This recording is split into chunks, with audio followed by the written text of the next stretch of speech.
Okay. Like it says, the recording is in progress. uh New week, new show. We had some kind of purposeful delays, I suppose, in getting to this recording this week. It's been a long day, long week for the both of us, but you had something pretty exciting a couple days ago that is specific to Nashville, right? So the Yeah, I was at the Nashville Bitcoin meetup, which is like it's amazing. I mean, it's amazing because I feel so fortunate that, I can be at the Nashville meetup and there's so many people there. And obviously with the conference, I mean, freaking Kathy Wood was there and, Michael Saylor was there. And we always have so many high profile Bitcoiners, builders, CEOs, people like really building in the space. So every Bitcoin meetup is always extra exciting, because even the guys that run it are the BDK wallet guys, which their project's really exciting. So it was amazing as usual. yeah. So I So figured we can go over the main points. yeah, absolutely. I mean, for those that don't know, there's Bitcoin Park, right, at Hmm. Nashville. And so, here locally where I am in San Antonio, we have kind of co-working entrepreneurial spaces. But to have one specifically for Bitcoin, I think is really special, right? For Hmm. the not only for the city, for the region, right? I mean, as I understand it, there's people that travel for hours to come to these meetings. Yes, there are. They drive 3, 4 hours from Virginia, Kentucky, Alabama. I mean, Florida. There's a whole group of people that drove from Florida. That's like, well, it depends where you are in Florida, but it's 6 hours plus. Right. So That's a big deal. And I would only you, drive 20 minutes. So. I was gonna say, for it being your hometown meetup, I mean, that's Yeah. pretty special. Do you make it a point to go pretty much every month? Is that Oh yeah, yeah? definitely. That's like the highlight of my month, and that's how I met Robert, before he even, came to the academy, and so it's just originally I just wanted to go to meet up with other Bitcoiners, and I still do, but now it's just like it's just so awesome, just the knowledge, and you have access to so much information if you're looking for that, which I always am. Right. And so as I remember hearing or reading somewhere that there's a week out of the month where there's multiple meetings. Is that right? Yeah, well, they constantly have stuff. I mean, all throughout the week. They have they use the Meetup app. When I say the once a month, I'm talking specifically is they call it, what's the official name? The Bitcoin Nash. Socratic Seminar, Okay. the NashBitDevs Socratic Seminar. And that is the super uber geeky developer focus, and it's very technical, which that's why I said that's like the highlight. But they have tons of other stuff at the park, teaching, learning, they have guest speakers. So there's always something going on, which that's the whole purpose of it. And obviously, if you're a member of the park, you can work there, and they have like a whole zone. Like it's kind of like WeWork, all these little desks, computers, you got high speed internet. And obviously, it's good to be around other developers in the space. Yeah, like a co-working space with a focus Yeah. almost, right? On Yeah. so it sounds like there's actually stuff all the time. It's not just one week where there's something. I mean, the one is for you. The seminar is the one that you like, but there's stuff going on all the time, all month long, Yeah, right? there's stuff going on all the time, and I'll go to other events too. Like they had one just last week, but it was like for Bitcoin beginners. They had NVK was there demoing the tap signer, it was like a little thing, and then they had the BitAxe people, there showing their stuff. So they have all these little like workshops and stuff. So but this one in particular is the monthly, that's like the consistent one. Mhm. That's pretty cool. Yeah, and I'll include the link to the Socratic seminar under the video. And yeah, I want to go over there at some point. Maybe if we can kind of wrangle up some space and do a recording from there, that would be super cool. So hopefully I can go and join you for one of these and maybe stay there for something else. That would be really really fun. I can Yeah, say you'd that love it. Yeah, I want to go back to Nashville already, and I've got without maybe oversharing, I've got a lot of stuff going on in my personal life where I might be moving, and I'm actually slightly considering maybe going to Nashville for a Oh, little while. So may as well if you got the flexibility, you know. yeah, and that's kind of what I'm hoping to do is it kind of get into a situation where I have that flexibility because honestly, um, I've had multiple kind of entities and organizations that I've started and worked with and what have you. Hmm. But the fact that in Nashville, there's this concentration of Bitcoin work, right? I mean, Hmm. that's really, really, I think it's exciting and something that I think everyone should consider visiting. The conference is great. It'll give you some street cred immediately. But I think, if you can spend some time at the park, which I'm hoping to do sooner than later. I think that would be really something special. And so we'll see. Fingers crossed. Fingers crossed.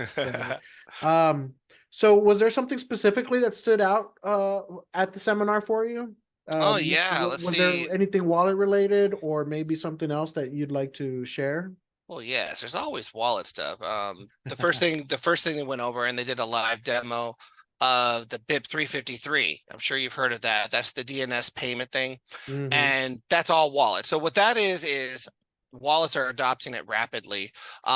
That's where you can have a static, email address basically that people can pay you to, and everyone's doing it right now with the Bolt 12 payment offers.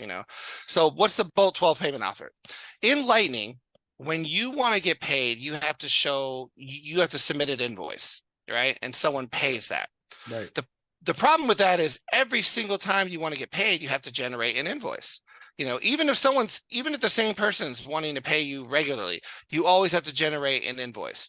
So with the Bolt 12, they came out with a static payment address. So now you just have Lightning can operate like a Bitcoin address where it's like, if I have your Bitcoin address, I can pay you whenever I want. You don't have to generate a fresh Bitcoin address for me. Now you should, and we'll get to that next, but you can do a Bolt 12.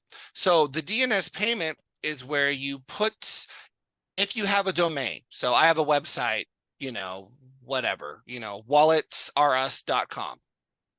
And if I have that domain, as you know, if you ever had a website domain, you could generate email addresses, Right. like Valentino at Wallet. walletsrus.com. Well, now I can use that since I have that domain and I can register that to where anyone can pay me. So when they pay me, they don't have to scan my QR code. They don't have to, I don't have to send them a giant invoice link. They could just go Valentino at walletsrs.com and send me funds. Now, Right. the cool thing about this is it's multifaceted. So you could have a Bolt 12 payment offer. So you can get paid over Lightning and you can add like a Bitcoin address. So now if I tried to pay you at your email, and let's say you don't have enough funds on your wallet or whatever, Hmm. and I can't, and the payment and the Lightning payment fails, well, then it could default and go like, well, if the Lightning doesn't go through, then I'll default to your Bitcoin address. Oh, okay. And then now you enter in silent payments addresses working. Now, if anyone doesn't know what silent payments are, this is the newest thing, the newest, biggest thing to come to wallets, and that basically is like Bolt 12 for Bitcoin. So you have an address and you can put it on a flyer, you can put it on your webpage. I have it on my Twitter profile. And anyone whose wallet supports it, which right now it's just Blue Wallet and Cake Wallet and a few other smaller wallets. Some hot If wallets, it, basically. yeah, if anyone puts in your silent payment address or scans your silent payment QR code, they will pay you on chain, but they'll pay you using a brand new Taproot address, and every single one's unique. So if I pay you over and over and over, every time I pay you, I'm going to pay you to a brand new Taproot address that only you can spend. And so if everyone's paying you, same address, but we're all generating fresh private Taproot addresses. So So it's really cool because I'm sorry to interrupt. So it's like an alias of sorts in a way. Like it's just a generic payment address where all the background, the Taproot is handling all the kind of the technical stuff, if you will. Yeah, I mean the wallet is handling it because the payment address isn't really an address, Right. Silent payment addresses start with SP1Q instead of BC1Q like Uh-huh. SegWit. And you'll never see on the Bitcoin blockchain an address that starts with SP1Q. But that address just has the information. Basically, it's a pair of public keys of the wallet does the information to transform it into a Taproot address that only you can spend from, Mm. so it suddenly gives you a huge, because a big thing with Bitcoin wallets that sucks so hard is the fact that Bitcoin already doesn't have privacy built in, but natively, and we don't really do this that much right now, everyone buys and hodls, but if you actually go to a world where we're using Bitcoin as a form of payment, it becomes really problematic because every time someone wants to pay you, you're like, whoa, hold on, let me give you a new Bitcoin address. Okay, let me give you a new Bitcoin address. Let me give you a new Bitcoin address. That's what you should do, but that's Right. cumbersome. So what Right. happens is you give me your Bitcoin address once, and every time I pay you, I'm just going to reuse it, which is horrible for privacy because now anyone can easily see all the times I paid you and correlate that and do all that, metric Triangulate all that stuff. good stuff. Yeah. Exactly. With silent payments, it's super, super now anonymous, Now, it's not anonymous in the sense that the person that sent you the money, they have record of it. But as far as visibility on the blockchain, it's way more private, and it really messes with coin analysis because they depend on people reusing addresses. So that's why silent payments is really taking off, because as soon as the idea came out, all the Bitcoin devs, everyone's like, dude, I'm on board. Now Yeah. it's still a lot of work and we got to like do the work to implementing it. But when you combine that with Bolt 12, which is like the Lightning equivalent. And then you make it so they're actually, you don't even need to scan either one of those. You just need to know an email or a username or something, hey, I'm Latino boy 123, that's all you need to know. Just Yeah. like Strike. Strike has like a username. Right. You could do that and you're not really, in a sense, you're giving up your privacy. Like, let's say Strike would implement this where you have a username that went to a silent payment address or Bolt 12. Now, Strike's holding the directory, so they know Latino Boy 123 is connected to me, right? Hmm. And the government knows, oh, this is yours. But everyone that pays it, they don't pay that address. They generate a whole new, so Right. nobody has visibility on who's even paying you but Right. you. Right. So that's where it really comes up. So they did a live demo of that and showed us. It was Steve from the BDK Dev Uh-huh. Kit did an Yeah. awesome demo where he showed his web domain and he showed how to set it up. And of course, there's tons of people on Twitter and there's people building all these things to help people kind of get this set up. Um, and of course, we learned at the conference. Remember, I didn't even know when I went up to the Cake Wallet people, because the Cake Wallet people are the ones that have fully implemented silent payment addresses.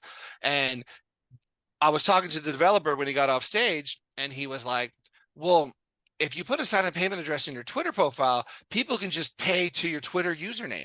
I was like, really? I have my silent payment address in my Twitter profile, which I just did for fun.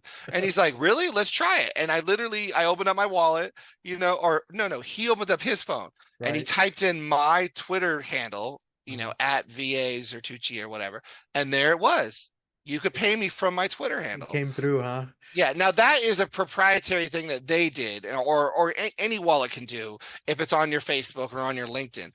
This is a much broader. Bit 353 is the much broader thing that we're hoping everyone's going to adopt. And as you can imagine, it's been really popular. Even though people aren't really sending Bitcoin back and forth, people are doing Lightning. People like to Right. zap. We like to send tips. We like to, you know, whatever, buy small drinks when you're at a Bitcoin event. And so it's really nice to be able to do this. So this is pretty exciting. It is pretty exciting because you're right. That aspect of generating different addresses, it gets cumbersome. It's tiring, and not only that, it's just annoying, right? Yeah. Where it's like it doesn't. There's no kind of comparison to the traditional world or TradFi, Mhm. right? Where you have to like do all this stuff. This is more in line with, a card. You present a card kind of thing, Mhm. right? Or one account, and the background does all the magic, right? And it's especially good for charities or people that are doing Bitcoin donation, because previously, before silent payments, you had to do a BTC Pay server, right? Which isn't that big a deal. I mean, developers have made that really easy. You can use like Voltage, and you can automatically launch a little node in the cloud that runs your BTC Pay server. And what that does is every time someone goes to your whatever, your website or your donation page, they generate a new QR code. Or if you put a QR code on a flyer, every time a wallet scans it, they're not really scanning an address. They're scanning a web link that then takes them somewhere and your wallet grabs the address. So that works. But Silent Payments does that with no BTC Pay server. No Right. computer, no middleman. Now, of course, there's always drawbacks, like everything trade-offs. You have this scanning requirement where you have to scan the blockchain to know which addresses are yours, and it's not using the standard BIP39 kind of wallet format. But again, tomato. Everything's just about trade-offs. I think it would be great once this gets standardized, because not that everyone will use it. Obviously, we want everyone to use it, because people don't realize that even if you don't care about privacy, you should.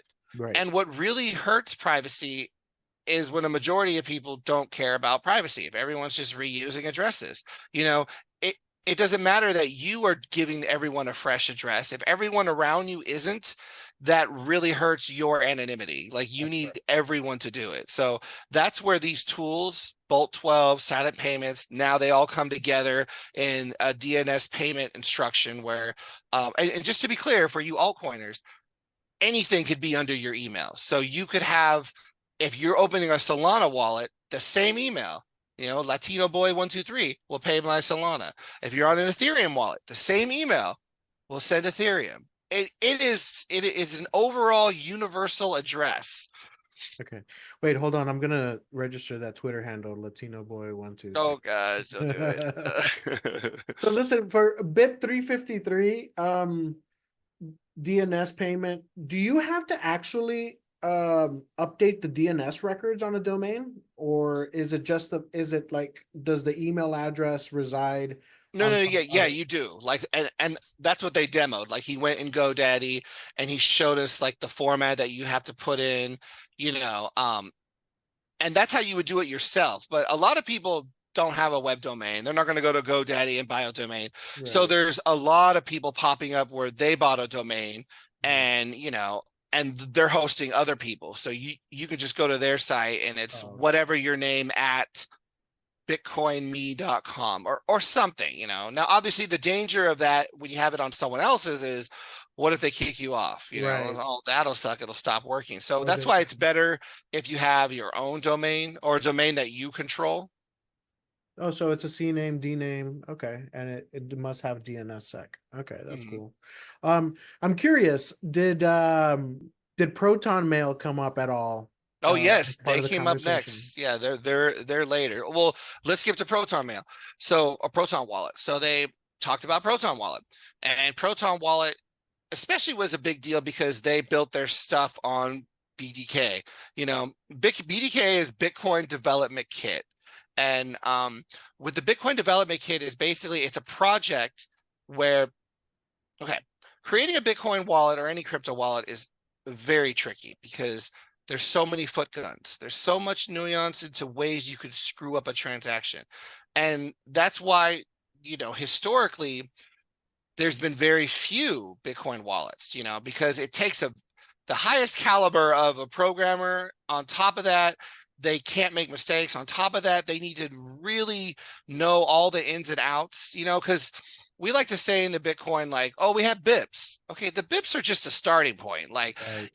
what are all the devil in the details? What are all, BIPs don't get updated every few days. Actually, they sort of rarely get updated. Usually they'll add notes at the bottom, but you need to know all the ins and outs. So what BDK did is they built an API where they made it like dummy proof, and made it really easy where any developer can now build a Bitcoin wallet because they don't need to know about all the things you could potentially do wrong, because the environment the API takes care of It's that. controlled essentially. All Yeah, the so Proton Wallet and Proton Mail is huge. They have 100 million Proton Mail users. It's a wow, private email service. right. So them starting to roll this out is massive, because talk about a large user base. Like, let's just say 90% of these 90 million people barely even heard about Bitcoin. But now you're marketing that to them. And this is sort of almost your target audience. These are people that are obviously Privacy aware of concern. security, Right. privacy centric, and now Bitcoin comes along, because Protons they were debanked and they were having issues because the finance sector and the governments were like, whoa, whoa, whoa, whoa, we don't like this private email. Yeah. We like email we can read. And so that's a big deal. It's still not fully open. It's going out to anyone that was a previous, but it was a big deal just to come onto the space, because like I was telling you, with BDK, we're going to start seeing a lot of wallets pop out, because now it's easy. Like Elon could come up with a Bitcoin wallet now, and he doesn't have to hire special Bitcoiners. Regular programmers could build a very robust, safe Bitcoin wallet, API based, yeah. Yeah. API based, everyone, PayPal could maybe finally build a real wallet, you know, maybe they didn't do it because they're scared, which, what, to be honest, you should be scared, Right. like I wouldn't want to go down this whole avenue like, whoa, whoa, whoa, I don't really know anything about that. What if I screw it up? Now that you can remove that, that was good. So we definitely talked about Proton Wallet. That's exciting. Proton combined with silent payments, right? Just kind of the concepts together, Hmm. almost seems like a really substantial jump, right? Like Oh yeah. in the silent payments in particular is like, oh well, just send me an email here or use my Twitter handle, open up your wallet and send it to here, and it like that's it. That's it. Yep. One of the things that I found that there's a point of confusion, I think, for a lot of people is the using a QR code. And a lot of times if two people just kind of want to, work together or pass Hmm. payments to each other, you obviously don't have to be next to each other, but there's like that comfort level of being next to each other and then using QR codes instead of, you know, pins or accounts or routing Hmm. numbers or whatever the case may be. And now with this, it's like it's one step closer to kind of having a frictionless payment Yeah. system, right? It's just Transfers. BennyBoy123 at protonmail.com. That's all It's you need to privately pay me. Like I'm gonna go now, I'm gonna go Latino Boy 456. now the initially they don't support silent payments, but they have already said on their page or on, I don't know if it was on Twitter or on the main page, that they are interested in it. And that's where there was a little controversy at first on Twitter. A lot of people were like, oh, this isn't really basically this isn't as private and as good as it could be. And to that, I just say, dude, this is their version one. Even Proton Right, Wall's like, look, we just want to get something out there and we're going to improve it. We're going to make it even more private. Like, because technically right now you need a Proton Mail email address. So people right, were like, well, that's right there. centralized. Right. Okay, yes, but you got to start somewhere, Mhm. and you could branch out from there. So by all means, these are people who care about privacy.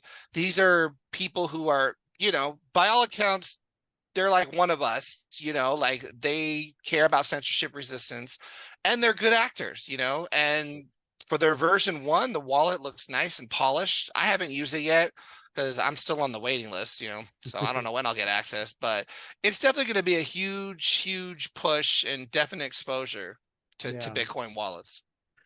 That's exciting. That's really exciting. I know I've contemplated using Proton in the past, and it just I don't know. I felt like it was a bit much for what I wanted to do, and it's a paid service, obviously, right? And Mhm. so Yeah, I think I did sign up for it, but I never used it because then I discovered, on my iPhone, they have it like built in where you could generate private email aliases. Mhm. That's if you Oh, if you have iCloud, if you pay for it, not the base layer, you have to do like the 99 cent one where you get like 20 gigs or whatever. You yeah, have, they call iCloud Plus. yeah. They have private email already, and Apple's private email is really, really good, Oh wow. especially if you set it up where you're on like advanced security. But what I love about that is you could easily generate like throwaway email addresses. They're just forwarding addresses. Mhm. So Apple uses it to reduce spam because every time you sign up to a website, you know, Apple does it all nice and pretty at the bottom. You just double click, it reads your face. And most people default to the option that says hide my email. Right. Well, what they mean by hide my email is you give them an email. Mm. It's just a throwaway email that only they have. So if they do start spamming you, you could just burn the email address. But you could generate these email addresses all day. Like you can give your email address to someone that you don't know. Like, here, email me here, Mm. because it's not your full email. It gets privately forwarded. Yeah, and they have, obviously it's Apple. They have tons of documentation on that, and then Mhm. I think some of the places refer to it as email relay as well. Yep. So and I'll include some of these links. I'll include most of these links. Um, so what else stood out for you at the meetup?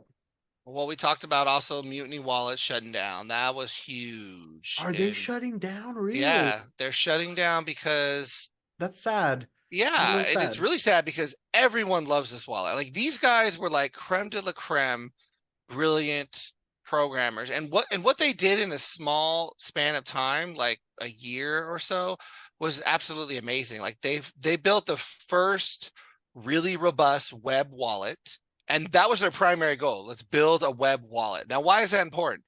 Because if all the Bitcoin wallets are on the App Store and the Google Play Store, then they could easily just get shut off. Apple and Google can arbitrarily, get an order by the government and boom, all the Bitcoin wallets are gone. That's Yeah, very bad. So right. their goal was, okay, we need to build a strong, robust web wallet because you can't shut down a website. Like it's on the internet. They started there, but then they just started going crazy and they started implementing Fedimint, and then they started implementing private things. And we don't really know the full story other than what they posted on Twitter, but basically the CEO just had burnout. Different, and a lot of the developers just had burnout, and they got other really high paying, good, opportunities. So all of them are going to other companies, other Bitcoin, whatever. But it was just really sad because they built such a robust, powerful wallet, um, a lot of people were bummed that it's shutting down. Now it's open source, so you can still download it. You can still use it if you really know what you're doing. And I'm sure someone else is going to use their code, repackage it, and it's going to live on.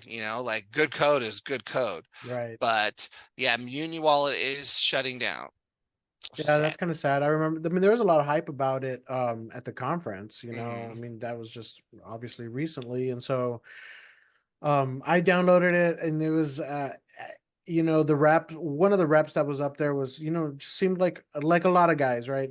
Super competent and super sharp and, very approachable, kind of level-headed individual. And so I suspected the team was the same, and I installed it and I played with it, and yeah, I'm a little sad because honestly it stood out, like for the reasons that you kind of mentioned. I mean, I think it Mhm. stood out. I think the ethos behind it was really Yeah. admirable and positive, right? And so, And then next we talked about BitAxe. And oh shoot, I have mine oh right here in really? front of me. Hold on. Let me show you We were mine. talking about that at the meetup I went to last night, and Oh, I, oh, f- I forgot it was in the case. oh, There we go. There we go. Oh, oh, hopefully it there doesn't it get censored out. is. There we go. There Running it right is. here on my desk, nice and quiet. And I got it. And it's funny, we were talking about it because we showed on the mempool the solo block winner who won it. Yeah, And basically, this is basically just like a lotto ticket. I mean, it's how you run it, right. because the hash rate basically inside a miner, whether you know this or not, there are hundreds of ASIC chips, like these things really are supercomputers, so the 230 terahash bitmain miner has like 300. It varies, it goes up anywhere between 350 and 380 ASIC chips. Wow. That's why Wow. they're so loud. That's why the fans, that's why they blow so much heat, because it's literally a supercomputer. All these chips are you're just trying to get the most. So what BitAxe does is they just take one of those chips, and they put it under a little heat sink and a fan. And then they got this little open source ESP32 chip that runs it like a miner and connects to your Wi-Fi. And so now I just mine with one chip. So I mine at, I am getting what they feature when they sold it to me, which is a little bit over 800 gigahash. So zero point 0.8 terahash, you Mhm. know, and they run just like as a solo miner. So I'm running all by myself. I'm not really part of a pool because my hash rate's not even high enough to even register at a pool, really, Oh, barely. uh, But somebody won a block. yeah. And that is just amazing because I just saw a stat saying a 300 terahash miner, the probability that 300 terahash miner, which is really like, let's say three big boy miners, right? That you could win solo mine is statistically about once in 14 years. Wow. Now take that, take 300 divided by zero point 0.8 and then multiply that times 14. It's like, I think I got like 15,000, like once every 15,000 years. That's statistically. Yeah. So to do that is like, that's like, now it's not nearly as high odds as winning the lotto. So actually it's better. It's actually better odds than the lotto. But Much it's higher.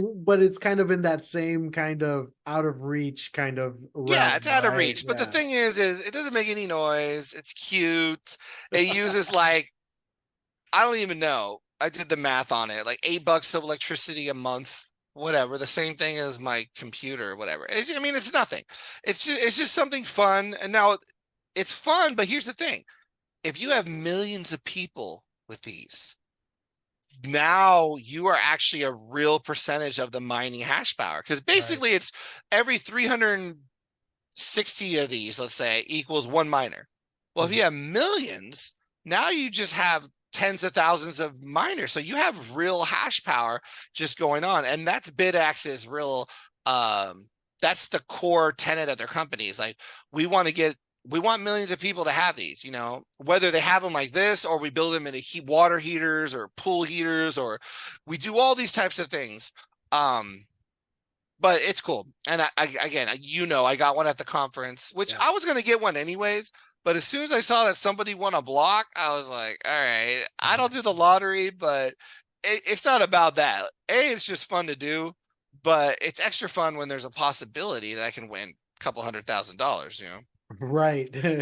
Especially it's running in the background, like who cares, right? It's just sitting Hmm. there. And so, yeah, we were mentioning the miners yesterday and how, the prices have gone up, of electricity kind of across the board in a lot of ways. I remember you mentioning you having a discussion with one of the other guys at the conference about just trying to find the right amount of electricity or for the right price, right? And so Hmm. there's a little setup my friend sent me. It's like a solar setup and it's got a Hmm. miner tied to it. And I want to say it was a BitAxe, but I'm not entirely sure. But Hmm. I'll send you the link later, and I'll include that link under the video because it's kind of cool. Like it's Hmm. you just got get some solar power set up, right, and you're running your own little miner, and so that would be kind of a even a cooler project, right, where it's like sitting Yeah. outside and it's kind of off grid, right? Yeah, I've seen a couple of YouTubers do similar stuff, but I'm not sure how the ROI end up coming out, because the thing is you still have to you you got to get a good deal out of it, because solar panels people overpay. So you got to get the right solar panels, you got to be in an area like Texas, lots of sun, but then you also need the batteries. Remember, Right. because you need to You need to not just convert mine them. during the day, you need to charge up the batteries so they can mine 24/7. You get the Yeah. inverter and all that stuff, and then I think it was a Raspberry Pi. I'm not sure, Mm. so I'll include that link.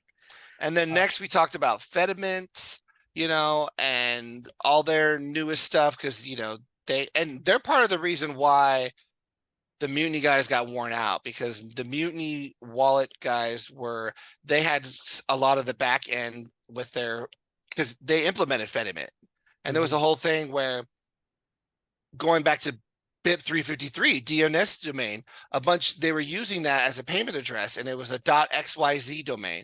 And apparently .xyz domains are really finicky in that they can get shut down really easily if anyone reports them as spam. So a bunch of the domains got shut down, and when they got shut down, everything just started to fall apart, and it was a big mess, because they hadn't planned for that sort of scenario. and of course they recovered and Fedimint did all the updates, but the Mutiny Wallet people were kind of like caught in the middle where everyone's screaming at them like, you stole my money, I can't access my funds, which it wasn't like that at all. Right, right. But Fedimint's still a great growing project. And they're constantly pushing out stuff. Them and Cashu, I like them both. They're different things, kind of similar. For those of us that may not be entirely familiar with Fedimint or Cashew, can you kind of maybe give a quick synopsis of what those services offer or what they are? Yeah, Fedimint Cashew are they're called Chami and Mints, and they're basically a layer two. It's a way to abstract Bitcoin off chain so that you can use it. So basically, you send your Bitcoin to the mint to their address, and they basically lock it up and like a multi-sig, and they give you one of their tokens, which is the Fedimint or Cashew or whatever it is. And that's what you use as cash. It's kind of like a voucher, you know. And why would anyone do that? Well, because at any point you can cash these out back into Bitcoin. That's how it all works, Okay. and to have a trustless setup and it has a whole bunch of custodians. And the beauty of that is it's super fast, obviously, because just like with Lightning, you're abstracting Bitcoin off chain, where now you can pay someone using, cashews, or you pay someone with whatever the Fedimint coin is. I don't even know what the name of their stuff Cashew is. is, I think they call it ecash. Yeah, ecash, Yeah. And ecash. so, So you use this back and forth, right? And then whenever you want, just like on Lightning, you can cash out and get your Bitcoin and cash it out in Bitcoin. So that's wow, what Fedimint or these Chami and Mints are. They're a popular kind of layer two. excellent. That's fantastic. And then last, we talked about Dark Skippy, of course, Oh boy. Here we go. and things got heated and everyone's just like jumping in. And it was fun though. It was a fun kind of thing. And it was funny. I'll share this. No, Robert. So Robert's there, right? Yeah. Robert's our friend, if you're a Yeah. listener. And they were talking about just how you should never trust, because, a hardware wallet, from someone you don't know, basically. And really, they brought it up because one of the easiest way you can do Dark Skippy is buying a wallet at a conference, from some random person, it's Right. like, you don't know what they did to it. Like, it could be totally compromised. And they made the example of last Bitcoin conference. They were giving out Arculus wallets, those little metal ones. Mm. They were giving those out for free. It was like, and they were like, what person would be stupid enough to take one of those and actually use it? It's like, you don't know where that's been. Like, do you even know how to verify it? Like, that's really dangerous. And Robert told me later, he's just like, that was me. I took it. Like, I have some coins on it, so that was kind of like, I mean, obviously we talked about like the actual attack and and of course we covered that on last show, but it was just a fun little thing, and then I had to leave to go pick my wife at the airport. So I wasn't able to hang out afterwards like I normally do, but that was funny how we ended it off on Dark Skippy, because that's still breaking news, still breaking news. Right. So what was kind of the subject, or like Dark Skippy as it relates to what? Is it just kind of like everybody's still airing grievances, or was there some Yeah, sort of it path was forward? that, and we kind of got into a lot of the drama going on right now with, you know between different high profile people in the space, core developers and hardware wallet maintainers, because, like basically Matt Corallo's been very vocal where he's like, well, we have a solution for this, probably because he helped code it. It's like, it's called, exfiltration attacks and da da da da. And Jade Wallet already has it and Bitbox has it. And anyone that's not using this is just lazy. It's like, what are you talking about? Like, first of all, that's true, right? But again, it's all about trade-offs. Right. With Bitbox and Jade, the only reason why they have these protocols is you're connecting them to the computer with the USB cable.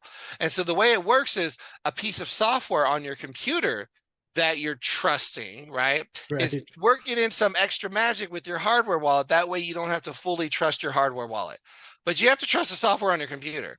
which that's the whole separate thing. All right. Right, right. Obviously there's air gapping, that's where a lot of Bitcoiners are really big on air gapping. We're like, you know what? I don't trust the computer. I don't want the computer to touch my hardware wallet, Right. So obviously they need a better solution. Um, Other than validating your firmware and all that fun stuff, But really the lesson is you need to always, be on your toes when it comes to security. People just sometimes get lazy and they think like, oh, it's air gapped, I'm always going to be safe. And Dark Skippy is just a reminder that actually you're not, you Yeah. know, whether it gets compromised before you get it or you get an evil maid attack, or something. Like even me, like I leave my hardware wallet on my desk. Well, what if, Benny comes over and he's like, That's the Valentino's one. in the bathroom. I'm going to load up Dark Skippy. And then next time I'm, moving Bitcoin and all my coins are gone, I was like, what happened? Because the evil maid, Benny, Don't he look. jacked me. He compromised my wallet. I'll only take a little piece of it. Yeah. You won't even Now, know. just to be clear, that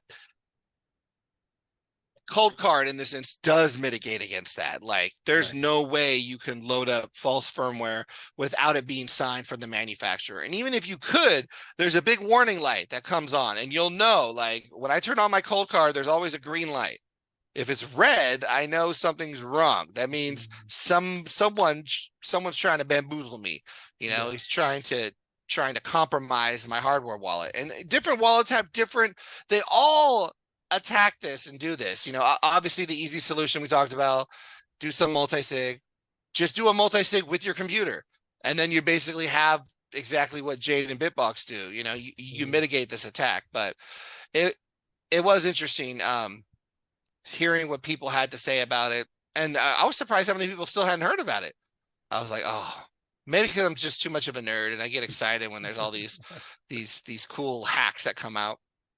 Yeah, I think as we were talking about this last night at the meetup I went to, it's like developers always want to ensure that every angle is covered or at least spoken of, and Mm-hmm. a lot of I don't know, industry people or kind of more people that have a vested interest in profit, shall we say, Mm-hmm. are don't necessarily want stuff to come out, right? And we were Mm-hmm. talking about the timelines for like Bitcoin Core to like get